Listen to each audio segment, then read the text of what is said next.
तो साथियों, मैं आपका दोस्त अमित वर्मा आपका एक बार फिर स्वागत करता हूं आपके अपने यूट्यूब चैनल यूपीएससी एनसीईआरटी में।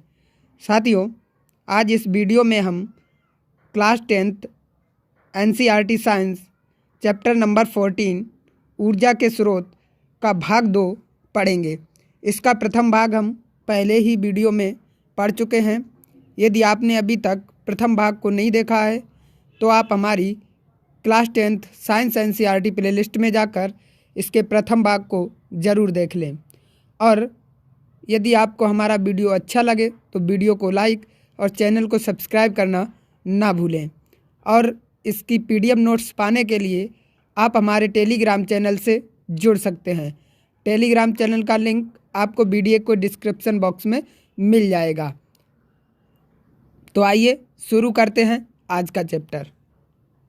साथियों, हम यहाँ पर जो ऊर्जा के परंपरागत स्रोत थे उनके बारे में पहले ही डिस्कस कर चुके हैं। आज हमारा जो टॉपिक है वो है वैकल्पिक या गैर परंपरागत ऊर्जा के स्रोत। तो साथियों, जैसा कि मैं पहले ही बता चुका हूँ कि जो गैर परंपरागत ऊर्जा के स्रोत होते हैं उनका उपयोग जो है हम वैकल्पिक माध्यम में करते हैं। ठीक है, जब उनकी आवश्यकता पड़ती है तब करते हैं। और जो गैर परंपरागत ऊर्जा के स्रोत हैं इनकी मांग में दिन प्रतिदिन वृद्धि हुई है, अतः ऊर्जा के वैकल्पिक स्रोतों की आवश्यकता है। अब क्या हो रहा है, जो परंपरागत स्रोत हैं उनकी अपेक्षा जो है धीरे धीरे जो है प्रौद्योगिकी में उन्नति के साथ ही जो है वैकल्पिक जो स्रोत हैं ऊर्जा के उनकी मांग में दिन प्रतिदिन वृद्धि हो रही है, अतः हमें जो है वैकल्पिक स्रोतों की आवश्यकता हो रही है। इसके क्या क्या कारण है कि किस कारण से हमें वैकल्पिक स्रोतों की आवश्यकता पड़ रही है। तो सबसे पहला कारण ये है कि जो जीवाश्म ईंधन है हमारा, यानी जो परंपरागत स्रोत हैं हमारे, वो सीमित मात्रा में उपलब्ध हैं। यदि वर्तमान दर से हम उनका उपयोग करते हैं तो वो शीघ्र समाप्त हो जाएंगे। तो इस कारण से हम वैकल्पिक स्रोत का भी उपयोग करने लगे हैं। जीवाश्म ईंधनों पर निर्भरता को कम करने हेतु, जिससे कि लंबे समय तक जो परंपरागत स्रोत हैं वो चल सके, यानी जो जीवाश्म ईंधन है इनकी निर्भरता पर कम करने हेतु, यानी इन पर हम निर्भर कम रहें जिससे कि जो जीवाश्म ईंधन है वो लंबे समय तक चल सके। तो ये एक कारण है जिसके कारण जो है हम परंपरागत जो गैर परंपरागत स्रोत हैं उनका उपयोग करने लगे हैं। थर्ड पॉइंट है पर्यावरण को बचाने व प्रदूषण दर को कम करने हेतु। जैसा कि आप जानते हैं जो जीवाश्म ईंधन है इससे प्रदूषण अधिक होता है वैकल्पिक ऊर्जा के स्रोत की अपेक्षा। ठीक है, तो जो पर्यावरण को बचाने व प्रदूषण को कम करने के लिए भी हम जो है वैकल्पिक स्रोतों का उपयोग करने लगे हैं। तो जो वैकल्पिक स्रोत में सबसे पहला पॉइंट आता है हमारा सौर ऊर्जा। तो साथियों, सौर ऊर्जा क्या होती है आप जानते ही हैं। जो सूर्य से प्राप्त ऊर्जा होती है उसे हम कहते हैं सौर ऊर्जा। सूर्य ऊर्जा का एक प्रमुख स्रोत है। जो सूर्य है वो ऊर्जा का एक प्रमुख स्रोत है और सूर्य से प्राप्त ऊर्जा को हम सौर ऊर्जा कहते हैं। ठीक है, तो इसका जो सौर स्थिरांक होता है वो 1.4 किलो जूल प्रति सेकंड प्रति मीटर स्क्वायर अथवा 1.4 किलोवाट प्रति मीटर स्क्वायर होता है। अब सौर स्थिरांक का मतलब क्या होता है साथियों? तो सौर स्थिरांक का मतलब होता है जो पृथ्वी की सतह है उस पर जो प्रति वर्ग मीटर यानी 1 मीटर स्क्वायर पर, यानी 1 मीटर स्क्वायर के क्षेत्रफल पर 1 सेकंड में जितनी ऊर्जा आती है, जितनी भी सौर ऊर्जा आती है उसे हम कहते हैं सौर स्थिरांक। ठीक है, कहने का मतलब ये है हमने 1 मीटर इधर, 1 मीटर इधर और 1 मीटर इधर, 1 मीटर इधर, यानी ये 1 मीटर वर्ग क्षेत्रफल का क्षेत्र ले लिया। इसमें जो 1 सेकंड में जितनी भी सौर ऊर्जा आएगी उसे हम कहेंगे सौर स्थिरांक। तो ये सौर स्थिरांक हमारा कितना है साथियों? इसका मान 1.4 किलोवाट प्रति मीटर स्क्वायर है। अब हम बात करते हैं कुछ सौर ऊर्जा युक्तियों के बारे में जिसमें हम सौर ऊर्जा का प्रयोग करते हैं। तो हम सौर कुकर में, ठीक है, जिसे सोलर कुकर बोलते हैं, ठीक है, सोलर कुकर में भी हम सौर ऊर्जा का प्रयोग करते हैं। सौर जल तापक में भी हम सूर्य ऊर्जा का प्रयोग करते हैं और सौर सेल में भी हम सूर्य ऊर्जा का प्रयोग करते हैं। तो जो सौर कुकर और सौर जल तापक होता है इसमें हम सौर ऊर्जा को ऊष्मा के रूप में एकत्रित करके उपयोग करते हैं, यानी सौर ऊर्जा को हमने कैसे, मान लो किसी एक यंत्र की माध्यम से हमने सूर्य की ऊर्जा को एकत्र किया एक स्थान पे, ठीक है, एक स्थान पर एकत्रित करके इसका प्रयोग करते हैं। लेकिन जो सौर सेल होता है इसमें हम क्या करते हैं, सौर ऊर्जा को हम विद्युत में परिवर्तित करके इसका उपयोग करते हैं, यानी कि विद्युत रूप में रूपांतरण करके प्रयोग में लाते हैं। तो अब बात करते हैं सौर तापक युक्तियों में किस प्रकार से हम सौर ऊर्जा का उपयोग करते हैं, यानी कि जो सोलर कुकर होता है उसमें हम किस प्रकार से सूर्य ऊर्जा का उपयोग करते हैं। अभी हम इसको नीचे चित्र के माध्यम से भी समझेंगे यहाँ पे, ठीक है। पहले कुछ पॉइंट देख लेते हैं। काला पृष्ठ अधिक ऊष्मा अवशोषित करता है। जो काला रंग होता है वो ज़्यादा से ज़्यादा ऊष्मा का अवशोषण करता है, इसलिए जो है हमने जो है कहने का मतलब है यहाँ पर जो है काले रंग का उपयोग किया गया है, ठीक है, किसमें, सोलर ऊर्जा को एकत्रित करने के लिए, ठीक है। अतः इन युक्तियों में काले रंग का प्रयोग किया जाता है, ठीक है। नेक्स्ट पॉइंट है हमारा, सूर्य की किरणों को फोकसित करने के लिए दर्पणों तथा कांच की शीट का प्रयोग किया जाता है, जिससे कि जो पौधा घर है वो उत्पन्न हो जाता है, ठीक है, तथा उच्च ताप उत्पन्न हो जाता है। साथियों आप जैसा कि अब चित्र में देख पा रहे हैं, ये एक बॉक्स रूपी सौर कुकर है, ठीक है। इसमें जो है हमने क्या किया, जो ऊष्मा रोधी परत है, ये परत जो सबसे ऊपर है ये कैसी है, ऊष्मीय रोधी परत यहाँ पर लगाई, और इसमें जो ये काला, ठीक है, काले कांच की प्लेट जो है काली परत के ऊपर लगाई गई है, जिससे कि ऊष्मा जो है बाहर ना निकल पाए, इसलिए हमने यहाँ पर जो है कांच की प्लेट लगाई। और कांच की प्लेट के नीचे जो काला किया गया पृष्ठ वो कहाँ रखा हमने, कांच की परत के नीचे, जैसा कि आपने जो है जो प्लेटें आती है सौर ऊर्जा वाली उनमें देखा होगा, ठीक है। और ये यहाँ पर बर्तन रखा है कुछ पकाने के लिए, ठीक है। और यहाँ पर ये दर्पण लगाया हुआ है। दर्पण से क्या होता है, जो सूर्य की किरणें होती हैं वो कहाँ पड़ती है, आगे दर्पण पे, और दर्पण से वो किरणें एकत्रित होकर पड़ती है हमारी सोलर प्लेट पे। कहाँ पड़ती हैं, सोलर प्लेट पे पड़ती है, जिससे कि क्या होता है, ऊष्मा उत्पन्न होती है, और ऊष्मा से हम अपना भोजन पका सकते हैं, ठीक है। अब देखिए यहाँ पे ऊष्मा रोधी पदार्थ का बक्सा लेकर आंतरिक धरातल तथा दीवारों पर काला पेंट करते हैं, ठीक है। हम कैसे एक ऊष्मा रोधी जिसमें जो ऊष्मा का रोधक कर सके, ठीक है, ऐसा बक्सा लेते हैं, ठीक है, यानी कि वो बक्सा जो है हमारा जो बाहा बक्सा है वो हमको गर्म ना प्रतीत हो, ठीक है, ऐसा बक्सा लेते हैं और उन पर कैसा पेंट करते हैं, काला पेंट करते हैं, ठीक है। बॉक्स को कांच की शीट से ढक देते हैं। कांच की शीट से इसलिए ढकते हैं जो ऊष्मा आए वो पुनः वापस ना जा सके, ठीक है, जो ऊष्मा यहाँ से टकरा कर और इसमें आए वो पुनः वापस ना जा सके, ठीक है। समतल दर्पण को इस प्रकार समायोजित किया जाता है कि अधिकतम सूर्य का प्रकाश है वो परावर्तित होकर बॉक्स में उच्च ताप बना सके।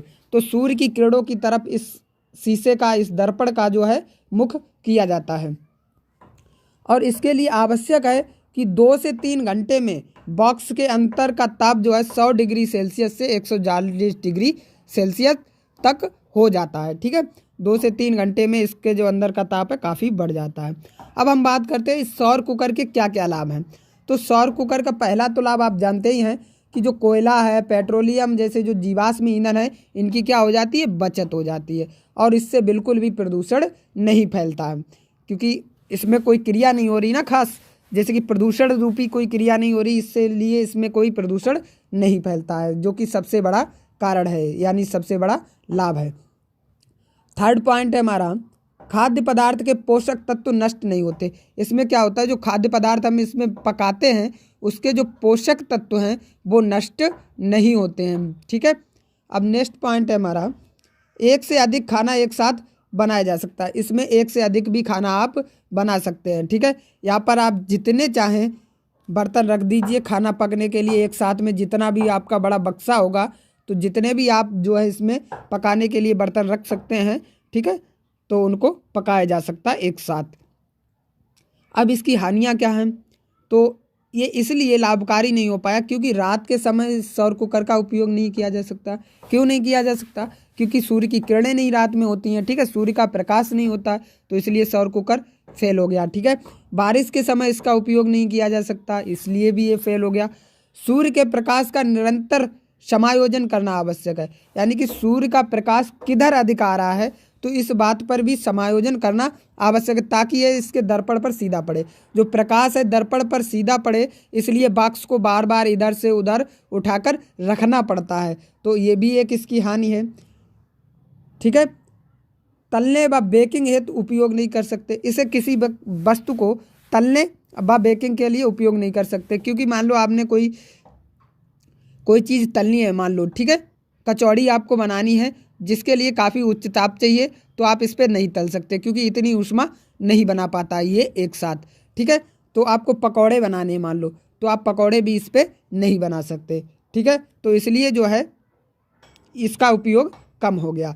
ठीक है, इसलिए जो है ये उपयोगी नहीं हो पाया, प्रचलित नहीं हो पाया। अब नेक्स्ट पॉइंट है हमारा सौर सेल। तो सौर सेल क्या होता है, सौर सेल से हम कैसे जो है ऊर्जा उत्पन्न करते हैं। तो सौर सेल सौर ऊर्जा को सीधे विद्युत में रूपांतरित कर देता है। जो सौर सेल होता है हमारा, ठीक है, वो क्या करता है, सौर ऊर्जा को जो है विद्युत में सीधे ट्रांसलेट कर देता है। ठीक है, एक जो प्रारूपी सौर सेल है वो 0.5 से 1 वोल्ट देता है। कितना वोल्ट देता है, 0.5 वोल्ट से 1 वोल्ट तक विभवांतर देता है, जो लगभग 0.7 वाट विद्युत शक्ति उत्पन्न कर सकता है। जो एक सेल है वो 0.7 वाट तक विद्युत शक्ति को उत्पन्न कर सकता है। और जब हम बहुत अधिक संख्या में सौर सेलों को संयोजित कर देते हैं, जोड़ देते हैं, तो यह अवस्था सौर पैनल कहलाती है। तो इस अवस्था को हम क्या कहते हैं, सौर पैनल बोलते हैं। ठीक है, अब हम बात करते हैं सोलर सेल। ठीक है, इसमें क्या लाभ हैं और क्या हानियां हैं। तो इसमें कोई भी गतिमान पुर्जा नहीं होता, ये इसका लाभ है। लेकिन हानि क्या है, उत्पादन की प्रक्रिया महंगी है, यानी कि इसके उत्पादन में काफ़ी महंगाई है। ठीक है, इसलिए ये इसकी हानि हो जाती है। और दूसरा लाभ यह है, प्रचलन और रखरखाव की लागत अत्यंत कम है, यानी कि इसके प्रचलन यानी कि इसका उपयोग करने और रखरखाव करने की लागत अत्यंत कम है। ठीक है, ये इसका दूसरा लाभ है। और दूसरी हानि ये है कि विशिष्ट श्रेणी के सिलिकॉन की उपलब्धता सीमित। अब इसमें जो विशिष्ट श्रेणी के सिलिकॉन की आवश्यकता पड़ती है वो काफ़ी उपलब्ध जो है सीमित मात्रा में उपलब्ध है, इसलिए जो है ये उपयोगी नहीं हो सका। ये जो है बिना फोक्सन के, जो बिना किसी फोक्सन युक्त के काफ़ी संतोषजनक कार्य करता है, जैसा कि अभी हमने सौर कुकुर में देखा था, उसकी अपेक्षा ये बिना किसी फोकस के जो है संतोषजनक कार्य करता है। लेकिन जो सौर सेलों का परस्पर संयोजित करने के लिए जो प्रयुक्त सिल्वर है, यानी जो सिल्वर की आवश्यकता होती है वो अत्यंत महंगी है। अगर हम सौर पैनल बनाते हैं तो इसमें काफ़ी अधिक मात्रा में हमें सिल्वर यानी चांदी की आवश्यकता होती है, जो कि काफ़ी महंगा है। ठीक है, इसलिए जो है ये इसकी हानि हो जाती है। नेक्स्ट पॉइंट है सुदूर स्थानों में स्थापित कर पाना। तो इन्हें सुदूर स्थानों में भी हम स्थापित कर सकते हैं। ये पर्यावरण का हितैषी, यानी कि इससे प्रदूषण भी नहीं होता है। ठीक है, अब हम बात करते हैं सौर सेल के उपयोग। ठीक है, तो सौर सेल का उपयोग कहाँ कहाँ किया जाता है। तो जो सौर सेल है इसका उपयोग जो मानव निर्मित उपग्रह हैं उनमें किया जाता है। ठीक है, सौर सेलों का उपयोग जो है मानव निर्मित उपग्रहों में किया जाता है। ठीक है, नेक्स्ट रेडियो तथा जो बेतार संचार यंत्रों यानी बिना तार के जो संचार यंत्र हैं, सुदूर क्षेत्रों के टीवी रिले केंद्रों में सौर सेल पैनल का उपयोग होता है। तो जो सौर सेल पैनल है इनका रेडियो, बेतार यंत्र, ठीक है, और टीवी आदि में किया जाता है। नंबर 3, ट्रैफिक सिग्नलों, परिकलन तंत्र मीन्स कैलकुलेटर तथा बहुत से खिलौनों में भी सौर सेल का उपयोग किया जाता है। ठीक है, अब बात करते हैं समुद्र से ऊर्जा। तो हम समुद्र से किस प्रकार से ऊर्जा प्राप्त कर पाते हैं। तो समुद्र से हम 3 प्रकार से ऊर्जा प्राप्त करते हैं। नंबर 1 ज्वारीय ऊर्जा, नंबर 2 तरंगीय ऊर्जा, नंबर 4 महासागरीय तापीय ऊर्जा। तो जो ज्वारीय ऊर्जा होती है वो हम ज्वार भाटा के द्वारा प्राप्त करते हैं। तो देख लेते हैं कैसे हम ज्वार भाटा द्वारा जो है ज्वारीय ऊर्जा प्राप्त करते हैं। ज्वार भाटे में जल के स्तर के चढ़ने और गिरने से ऊर्जा प्राप्त होती है। जैसा कि आप जानते हैं जल के स्तर का ऊपर उठना ज्वार कहलाता है और नीचे गिरना भाटा कहलाता है। तो जब ये जल जो है ऊपर चढ़ता है और नीचे गिरता है तो उसे हम कहते हैं, उससे हम जो है ज्वारीय ऊर्जा प्राप्त करते हैं। तो ज्वारीय ऊर्जा का जो दोहन है सागर के किसी संकीर्ण क्षेत्र पर बांध का निर्माण करके किया जाता है। हम क्या करते हैं, जब मान लो समुद्र में ऐसी जगह जहाँ पर एक संकीर्ण क्षेत्र हो, ठीक है, दो ओर से घिरा हो, ठीक है, किससे, तल से, ठीक है, तो वहाँ पर जो है हम बांध का निर्माण करते हैं। ऐसी जगह हमें काफ़ी कम देखने को मिलती हैं, ठीक है, तो इसलिए जो है थोड़ा सा ये उपयोगी कम होता है। तरंगी ऊर्जा की बात करते हैं। समुद्र तट के निकट विशाल तरंगों की गतिज ऊर्जा का प्रयोग कर विद्युत उत्पन्न की जाती है। यानी कि जो समुद्र तट के निकट जो है काफ़ी जो है तरंगे उत्पन्न होती हैं, उनकी गतिज ऊर्जा का प्रयोग करते हैं हम किसमें, विद्युत उत्पन्न करने में। अब कैसे विद्युत उत्पन्न करते हैं, जैसे ही तरंग ऊर्जा आती है, तरंगे आती हैं, तो उनसे हम टरबाइन को घुमाते हैं। क्या करते हैं, टरबाइन को घुमाते हैं, और टरबाइन को घुमाकर हम विद्युत उत्पन्न करने के लिए इसका उपयोग करते हैं, ठीक है। तरंग ऊर्जा से हम टरबाइन को घुमाते हैं और विद्युत उत्पन्न हो जाती है। अब हम बात करते हैं महासागरीय तापीय ऊर्जा का। तो साथियों, जैसा कि आप जानते ही हैं कि जो महासागर का ताप होता है वो ऊपर का जल जो होता है थोड़ा सा ठंडा होगा, लेकिन जो नीचे गहराई में जल होगा वो अत्यधिक ठंडा, वो अत्यधिक गर्म होगा। कैसा होगा, उस ऊपर वाले जल की अपेक्षा कैसा होगा, नीचे वाला जल गर्म होगा, ठीक है। तो इसी ताप के कारण जो जल का ताप है, इसी से हम क्या करते हैं, ऊर्जा, तापीय ऊर्जा को हम बदलते हैं किसमें, विद्युत ऊर्जा में। कैसे बदलते हैं, आइए देखते हैं। ताप में अंतर का उपयोग हम क्या करते हैं, जो पृष्ठ जल तथा गहराई के जल में ताप का अंतर है, इसको हम क्या करते हैं, सागरीय तापीय ऊर्जा रूपांतरण विद्युत संयंत्र, जो सागरीय तापीय ऊर्जा रूपांतरण विद्युत संयंत्र है, ओटेक, ठीक है, इसकी फुल फॉर्म होती है ओशियन थर्मल एनर्जी कंज्यूमर, ठीक है, में ऊर्जा प्राप्त करने के लिए किया जाता है। तो इस यंत्र की मदद से हम क्या करते हैं, जो सागरीय तापीय ऊर्जा है इसका रूपांतरण कर देते हैं किसमें, विद्युत में, ठीक है। अब कैसे करते हैं, पृष्ठ के तप्त जल को, यानी जो पृष्ठ यानी जो जमीन से लगा हुआ तल है, उसके जो तप्त जल यानी कि जो गर्म जल है का उपयोग अमोनिया को उबालने में किया जाता है। इससे हम क्या करते हैं, अमोनिया गैस को उबालते हैं, फिर क्या होता है, द्रवों की वाष्प जनित्र, जो द्रवों से वाष्प निकलती है, उससे जो है हम क्या करते हैं, टरबाइन को घुमाते हैं और विद्युत उत्पन्न करते हैं। यानी कि आपको यदि विद्युत उत्पन्न करनी है तो आप किसी प्रकार से टरबाइन को घुमा लीजिए। जैसे ही टरबाइन को आपने घुमा लिया, समझो विद्युत की उत्पत्ति हो गई। यानी कि ऐसी पृथ्वी पर उपलब्ध प्रकृति की कोई ऐसी चीज़, ठीक है, जिससे हम टरबाइन को घुमा सकते हैं, तो वो उससे क्या होता है हमारा, उससे होता है हमारा विद्युत की उत्पत्ति, ठीक है। अब देखते हैं हानियाँ। तो जो हमारी जो ज्वरीय ऊर्जा है, इससे क्या क्या हानि है। तो बांध निर्मित किए जा सकने वाले सीमित स्थान, जैसा कि मैंने पहले ही बताया, ऐसी जगह काफ़ी कम देखने को मिलती हैं। इसकी तरंग ऊर्जा की हानियाँ क्या हैं, तरंग ऊर्जा का व्यावहारिक उपयोग वहीं संभव है जहां तरंगे अत्यंत प्रबल हों। जहां पर तरंगे काफ़ी आती हों और अधिक तेज़ी से आती हों, वहीं पर ये संभव है, ठीक है। हानियाँ महासागरीय तापीय ऊर्जा की क्या है, महासागरीय तापीय ऊर्जा का दक्षतापूर्ण व्यापारिक दोहन अत्यंत कठिन है। यानी कि इसका व्यापारिक दोहन करना अत्यंत ही कठिन है, ठीक है। अब हम बात करते हैं भूतापीय ऊर्जा की। जैसा कि साथियों आप जानते हैं, भू का अर्थ होता है धरती यानी पृथ्वी, ठीक है, तथा तापीय का अर्थ होता है ऊष्मा।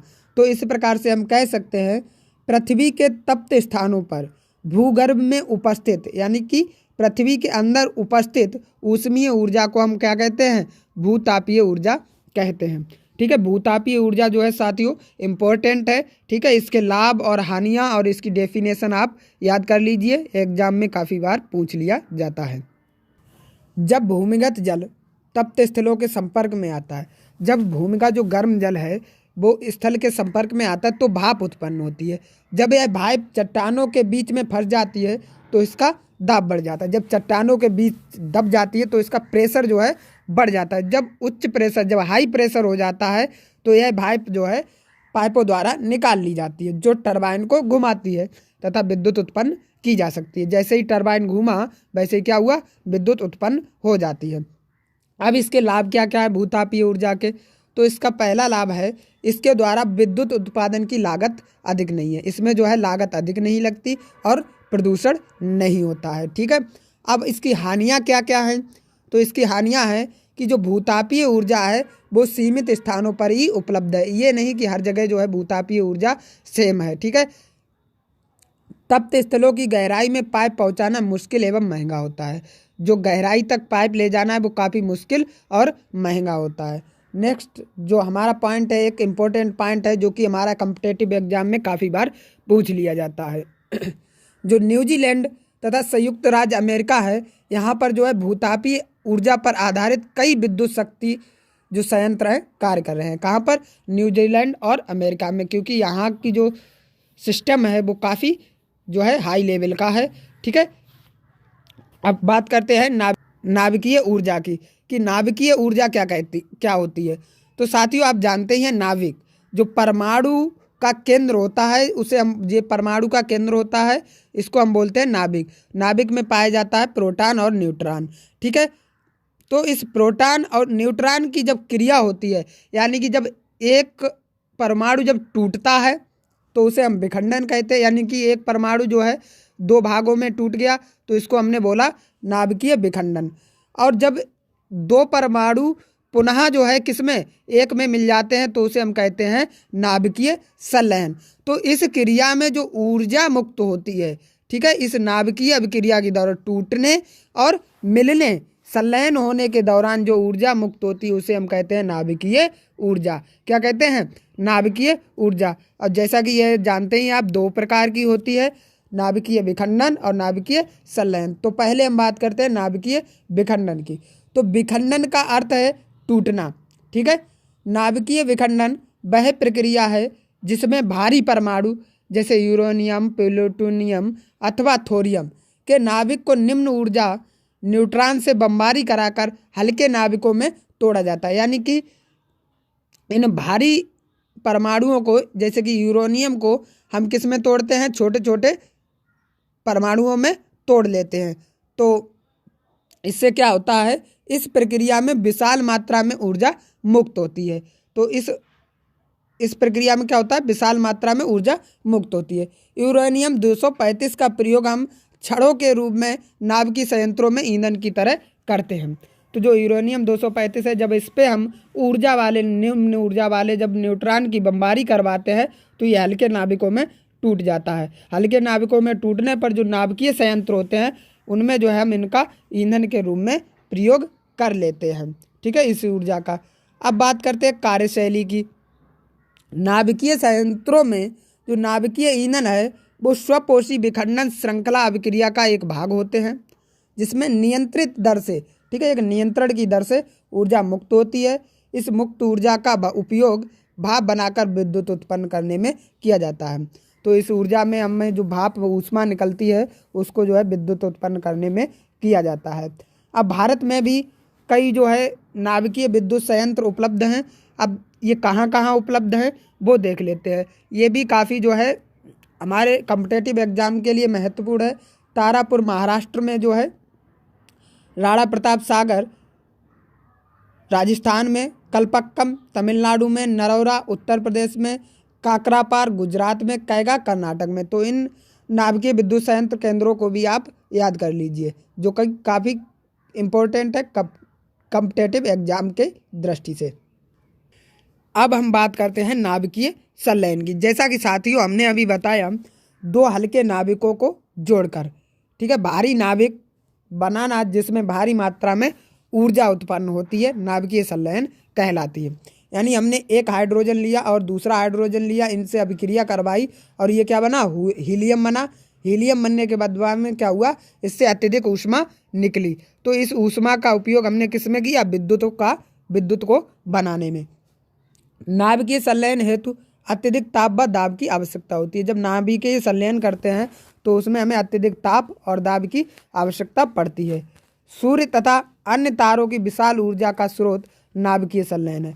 जो सूर्य और तारों की जो विशाल ऊर्जा है, इसका स्रोत भी क्या है? नाभिकीय संलयन है, यानी कि इनका नाभिक यानी केंद्र। ठीक है, हाइड्रोजन बम भी नाभिकीय संलयन अभिक्रिया पर आधारित है। जो हाइड्रोजन बम है वो भी जो है हमारा नाभिकीय संलयन अभिक्रिया पर ही निर्भर है, ठीक है, आधारित है। अब बात करते हैं कि नाभिकीय संलयन अभिक्रिया के क्या क्या लाभ हैं। तो नाभिकीय ईंधन की अल्प मात्रा के विखंडन से ऊर्जा की अत्यधिक मात्रा जो है मुक्त होती है। ठीक है, और इससे कोई भी CO2 जैसी ग्रीन हाउस गैसें उत्पन्न नहीं होती, यानी कि कोई भी ग्लोबल वार्मिंग का खतरा नहीं है। ठीक है, कार्बन डाइऑक्साइड तथा अन्य हानिकारक गैसें नहीं निकलती हैं। लेकिन इनकी कुछ हानियाँ भी हैं, तो जो हानियाँ हैं देख लेते हैं। नाभिकीय विद्युत शक्ति संयंत्रों के प्रतिष्ठापन की जो है अत्यधिक लागत है। क्या है, इसके जो नाभिकीय विद्युत शक्ति संयंत्र हैं इनके जो है स्थित करने के लिए, स्थापित करने के लिए अत्यधिक लागत लगती है। नाभिकीय विकिरण के रिसाव का डर बना रहता है, यानी कि इस नाभिकीय अभिक्रिया के दौरान जो विकिरण है के जो है नाभिकीय जो विकिरण है उसके रिसाव का डर बना रहता है, जिससे कि काफ़ी हानियाँ हो सकती हैं। नाभिकीय अपशिष्टों के समुचित भंडारण तथा निपटारा न होने की अवस्था में पर्यावरण संदूषण का भी खतरा है। यूरेनियम की सीमित उपलब्धता, यानी कि जो यूरेनियम है इसकी काफ़ी कम मात्रा में उपलब्ध है। ठीक है, तो जब हम यूरेनियम को तोड़ेंगे तो ये इसकी थोड़ी नष्ट होगा, जब नष्ट होगा तो ये एक ना एक दिन समाप्त हो जाएगा, तो ये भी इसकी एक हानि है। अब बात करते हैं पर्यावरण विषयक सरोकार। ठीक है, किसी भी प्रकार की ऊर्जा का अधिक प्रयोग करने से वातावरण पर बुरा प्रभाव पड़ता है। तो इस चैप्टर का जो निष्कर्ष निकलता है वो ये है, किसी भी प्रकार की ऊर्जा है उसका यदि हम अधिक प्रयोग करें तो क्या होता है, वातावरण पर बुरा प्रभाव पड़ता है। अतः हमें ऐसे ऊर्जा स्रोत का ध्यान करना चाहिए जिससे ऊर्जा प्राप्त करने में सरलता हो, सस्ता हो, प्रदूषण मुक्त हो तथा ऊर्जा स्रोत से ऊर्जा प्राप्त करने की उपलब्ध प्रौद्योगिकी की दक्षता हो, यानी कि जो उपलब्ध प्रौद्योगिकी है वो काफ़ी अधिक क्रियाशील हो, काफ़ी अच्छी हो। दूसरे शब्दों में हम कह सकते हैं ऊर्जा का कोई भी स्रोत पूर्णतः प्रदूषण मुक्त नहीं है। हम यह कह सकते हैं कि कोई स्रोत दूसरे स्रोत की अपेक्षा अधिक स्वच्छ है। तो यानी कि हम ये कह सकते हैं कि कोई भी जो ऊर्जा का स्रोत है वो प्रदूषण मुक्त नहीं है, किसी न किसी प्रकार से उसमें प्रदूषण होता है। जब प्रदूषण होता है तो हम ये कह सकते हैं कि हमें ऐसे ऊर्जा स्रोत को उपयोग में लाना चाहिए जो दूसरे की अपेक्षा अधिक स्वच्छ हो। ठीक है, उदाहरण के लिए अब हम बात करते हैं जो सौर सेल है का वास्तविक प्रचलन प्रदूषण मुक्त है।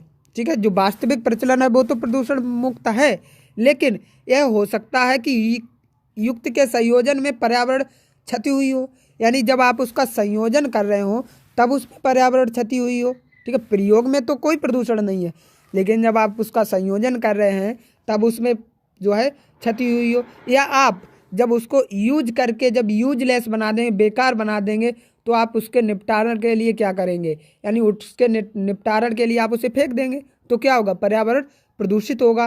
तो ठीक है, इसी प्रकार से हर ऊर्जा स्रोत में किसी प्रकार से जो है प्रदूषण होता है। तो कोई ऊर्जा स्रोत हमारे लिए कब तक बना रह सकता है, ये भी कारण है कि वो ऊर्जा स्रोत है हमारे लिए कब तक बना रह सकता है। तो ऊर्जा के स्रोत को यहाँ पर फिर से पुनः 2 भागों में बांटा गया है। नंबर 1 अनवीकरणीय स्रोत और नवीकरणीय स्रोत।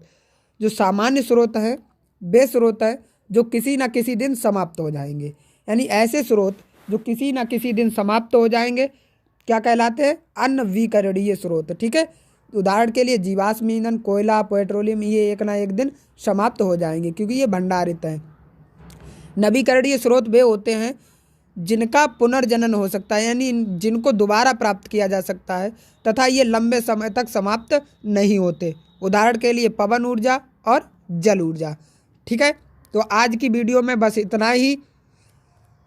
आशा करता हूँ साथियों आपको मेरा वीडियो अच्छा लगा होगा। वीडियो अच्छा लगा हो तो वीडियो को लाइक और चैनल को सब्सक्राइब करना ना भूलें। और आप हमारे टेलीग्राम चैनल से भी जुड़ सकते हैं। टेलीग्राम चैनल का लिंक आपको वीडियो के डिस्क्रिप्शन बॉक्स में मिल जाएगा। Thank you for watching this video.